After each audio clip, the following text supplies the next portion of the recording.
ताजमहल मध्ययुगीन भारत में निर्मित वास्तुकला के सबसे अनोखे उदाहरणों में से एक है। प्यार की निशानी मानी जाने वाली ये इमारत अपनी खूबसूरती के लिए पूरी दुनिया में मशहूर है, जिसे देखने के लिए हर साल देश विदेश से करीब 70 से 80 लाख पर्यटक आते हैं। भारतीय राज्य उत्तर प्रदेश के आगरा शहर में यमुना नदी के तट पर स्थित ताजमहल का निर्माण मुगल बादशाह शाहजहां ने अपनी प्यारी बेगम मुमताज की याद में करवाया था। वास्तुकला में भारत की समृद्धि को प्रदर्शित करने वाली ये खूबसूरत इमारत वर्ष 1983 से यूनेस्को की विश्व विरासत की सूची में शामिल है। इसके अलावा वर्ष 2007 में इसे दुनिया के नए 7 अजूबों की श्रेणी में प्रथम स्थान दिया गया।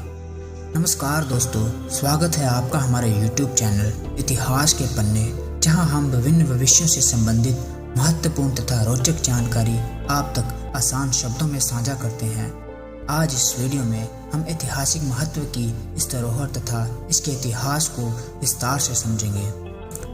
दोस्तों, ताजमहल का निर्माण मुगल बादशाह शाहजहां ने 1632 में अपनी पत्नी मुमताज की मृत्यु के बाद शुरू किया था, जो 1653 में बनकर तैयार हुआ था। यह इमारत मुमताज का मकबरा है। इतिहासकारों का मानना है कि मकबरे का निर्माण 1643 में पूरा हुआ था, जबकि महल पर अन्य कार्य अगले 10 वर्ष तक जारी रहे और अनंत एक बेहद ही खूबसूरत इमारत का निर्माण हुआ।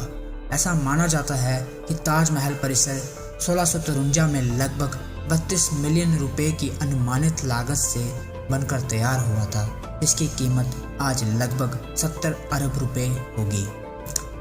ताजमहल की बाहरी संरचना की बात करें तो ये लगभग 42 एकड़ के परिसर में फैला हुआ है, जिसका मुख्य आकर्षण मुमताज का मकबरा या मुख्य भवन है।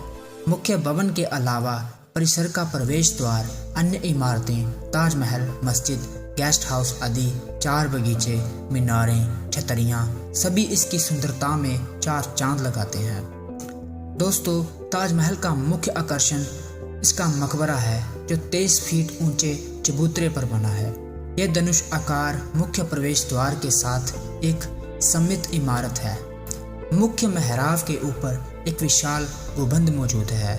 मुख्य मेहराब के दोनों तरफ एक के ऊपर एक 2 अतिरिक्त मेहराब बनाए गए हैं। इस शैली में कमरे के चारों ओर 2 मेहराब बने होते हैं, जो इस भवन को एक समरूपता प्रदान करते हैं। इसके चारों कोनों पर एक एक मीनार बनाई गई है, जो मुख्य संरचना को स्थिरता प्रदान करने का कार्य करती है।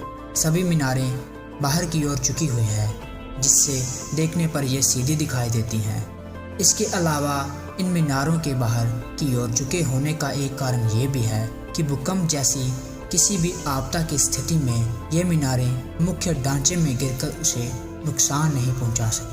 ताजमहल का मुख्य प्रवेश द्वार लगभग 93 फीट ऊंचा है। ये दरवाजा बारीक जड़ई और नक्काशी का भी एक उत्कृष्ट उदाहरण है। गेट पर लाल बलुआ पत्थर की सतह को सफ़ेद संगमरमर और कीमती पत्थरों से महीन रूप से जड़ा गया है। गेट के शीर्ष पर 2 ऊंचे खंभों के बीच 11 गुंबद है। ताजमहल परिसर को बनने में कितने साल लगे, इसका अंदाज़ा ताजमहल के प्रवेश द्वार से ही लगाया जा सकता है। दरवाजे के बाहरी हिस्से में सफ़ेद संगमरमर की सतह पर कुरान की कुछ आयतें अच्छी तरह से खुदी हुई हैं। इसके अलावा मुख्य द्वार आगंतुकों को एक ऑप्टिकल भ्रम भी प्रदान करता है। जैसे ही कोई मुख्य द्वार के माध्यम से ताज तक पहुंचता है, मकबरा व्यक्ति से दूर जाता प्रतीत होता है, जबकि मुख्य द्वार से दूर जाने पर मकबरा बड़ा हो जाता है। दोस्तों, अपनी सुंदरता से मंत्र मुक्त करने वाले इस भवन का निर्माण 1632 में शुरू हुआ और लगभग 22 वर्षों के समय के बाद 1653 में बनकर तैयार हुआ। 22 साल तक चले इस निर्माण कार्य में पूरे मध्य एशिया और उससे आगे के 20,000 से अधिक मजदूरों और कारीगरों ने काम किया।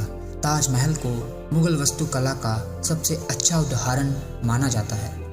अपनी सुंदरता से सबको मंत्र मुक्त करने वाले इस भवन का निर्माण 1632 में शुरू हुआ और लगभग 22 वर्षों के समय के बाद 1653 में बनकर तैयार हुआ। 22 साल तक चले इस निर्माण कार्य में पूरे मध्य एशिया और उससे आगे के 20,000 से अधिक मजदूरों और कारीगरों ने काम किया। ताजमहल को मुगल वास्तुकला का सबसे अच्छा उदाहरण माना जाता है, जो भारतीय, फारसी और इस्लामी शैलियों का मिश्रण है। कहा जाता है कि निर्माण सामग्री के परिवहन के लिए 1,000 से अधिक हाथियों का उपयोग किया गया था।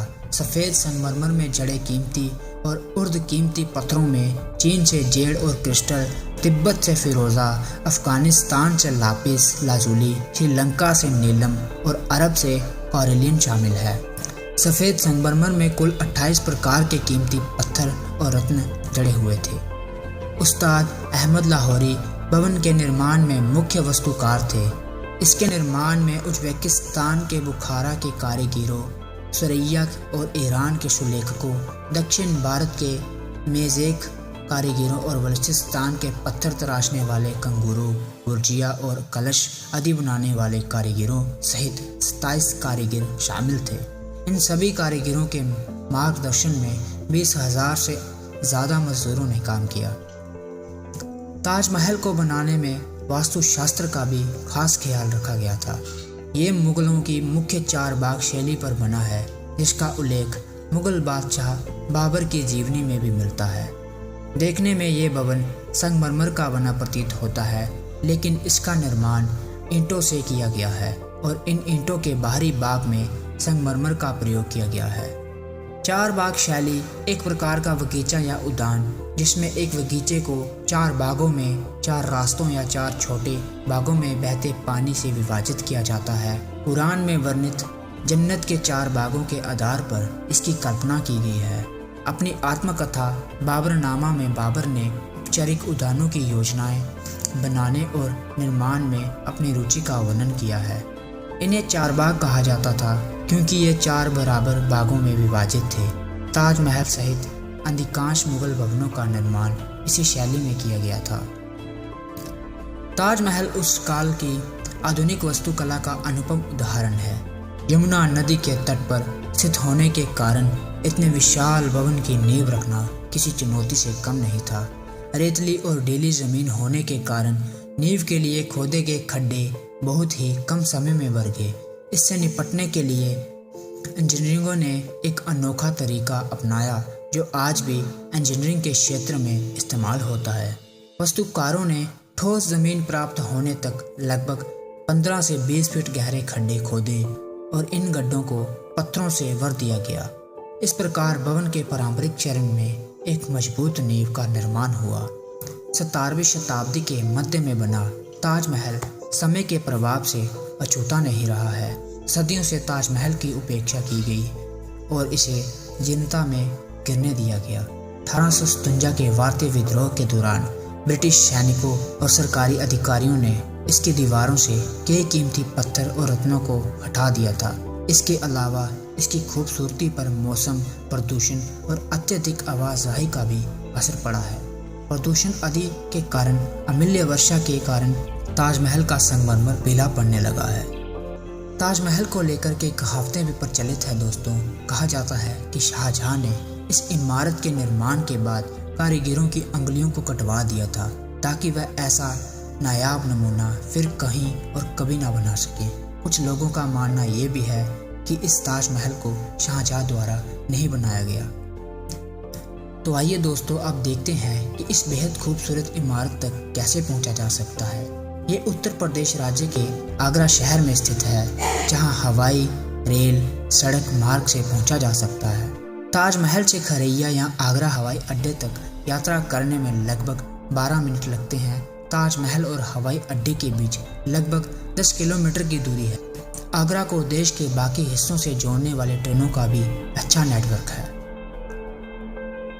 उम्मीद है दोस्तों आपको ये वीडियो पसंद आया होगा। कमेंट बॉक्स में कमेंट करके अपने सुझाव अवश्य दें। अगर आप भविष्य में ऐसे ही रोचक तथ्यों के बारे में पढ़ते रहना चाहते हैं तो हमारे YouTube चैनल को सब्सक्राइब करें।